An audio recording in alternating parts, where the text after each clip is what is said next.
In the olden days, regular folks didn't have books to learn things. Whatever we know about the Vikings and their music comes from stories passed down through many generations. People back then used music for different things. They had serious songs for important talks and ceremonies, fun and lively tunes for parties, and some playful songs for when they drank mead. You won't find any CDs or sheet music from those times though. Just like stories change a bit when we tell them, Viking music changed too as the years went by. Back in the 7th century, a wise person named Bishop Isidorus said something like, "If we don't remember the sounds, they'll disappear because we can't write them down." Music wasn't written down until way later, in the 16th century. Before that, with each retelling, the music changed a bit because of how the culture was evolving.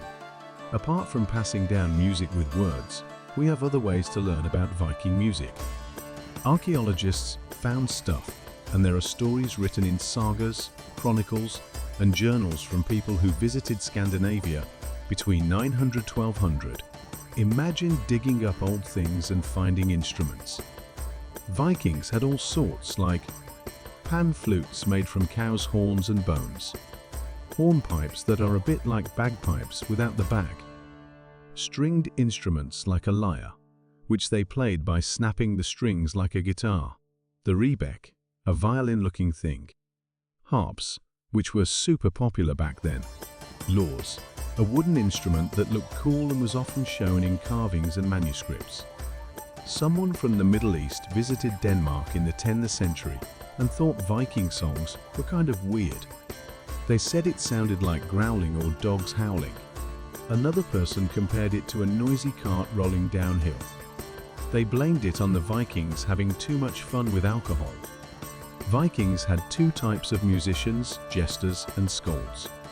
Jesters weren't respected much, and only the really good ones were accepted. You could even get away with killing a jester. Skalds, on the other hand, were like traveling entertainers who sang poems to important Viking leaders. Even though we don't know exactly how Vikings played their music or what instruments they liked, we do know they traveled a lot and heard different kinds of music. They got influenced by Arabic, Spanish, Russian, and English music. So, just like today, Viking music could have been like an international jam session.